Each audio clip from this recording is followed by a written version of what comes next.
النهاردة هنعمل احلى شاورما مصري زي بتاعة عربيات وسط البلد بالظبط. سر التتبيلة وكل التفاصيل اللي بتخلي الطعم ده ما يتنسيش. يلا بينا نبدأ. اول حاجة هنبدأ بيها هي التتبيلة. نص كيلو صدور فراخ متقطعة شرايح، معايا عصير ليمونة كاملة، ومعلقة كبيرة من الخل، وعلبة زبادي، ومعلقة كبيرة من صلصة الطماطم الجاهزة. لو مش موجود عندك صلصة طماطم ومتوفر عندك كاتشب، ممكن تضيفي معلقة كبيرة من الكاتشب. توابل الشاورما: معلقة صغيرة ممسوحة من كل حاجة، معلقة صغيرة ملح، بصل بودر، توم بودر، كزبرة ناشفة، فلفل ابيض لو ما عندكيش فلفل ابيض ممكن فلفل اسمر عادي، كمون، بهارات فراخ 7 بهارات، بودرة خردل، بابريكا مدخنة.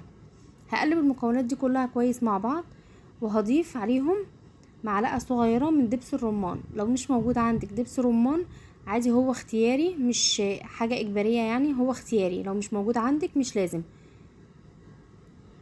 ضفت هنا معلقة صغيرة دبس رمان، وهقلب المكونات دي كويس مع بعض جدا. وهضيف برضو معلقة من زيت الزيتون. لو مش متوفر زيت زيتون ممكن زيت عادي، انا هنا ضفت زيت زيتون، هو حلو للي بيعملوا رجيم. هقلبهم كويس جدا مع بعض، وهسيب الفراخ تتبل على الاقل ساعتين، لو من بالليل يبقى احسن.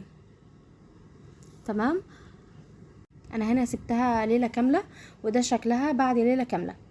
معايا هنا بصلايه متقطعه شرايح، وفلفل اخضر شرايح، وطماطميه شايله القلب من جوه.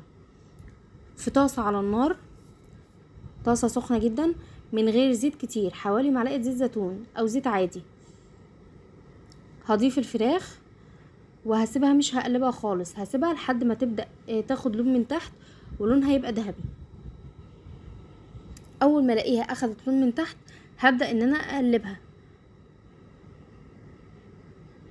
وهشوحها كويس. هي هنا اخدت لون من تحت، هقلبها بقى كويس جدا لحد ما الاقيها اخدت لون ذهبي كله، يعني الفراخ كلها اخدت لون ذهبي وريحتها ملت المطبخ. واول ما الاقي الفراخ انها استوت معايا هضيف لها البصل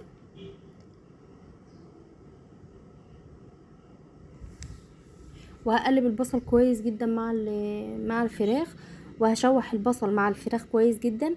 واول ما الاقي ان البصلايه دبلت معايا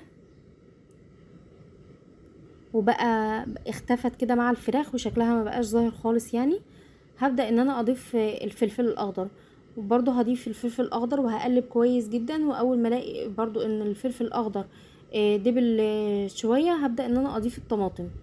انا الطماطم هنا مقطعاها صغيرة جدا، لو انتوا حابين تقطعوها برضو شرايح زي الفلفل والبصل زي ما انتوا حابين. هضيف بقى الطماطم، ومش مش هطول في التسوية بتاعتها، لان الطماطم برضو فيها مية وممكن تنزل مية بتاعتها. اول ما ضفت الطماطم هبدأ ان انا اقلبها تقليبة واحدة، وهضيف البقدونس.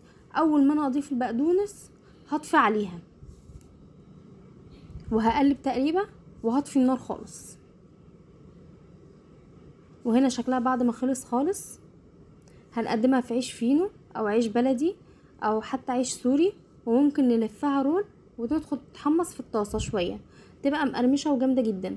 جربوا الوصفة دي وقولوا رأيكم في التعليقات، ولو عجبتكم ما تنسوش اللايك والاشتراك وتفعيل الجرس عشان يوصلكم كل جديد.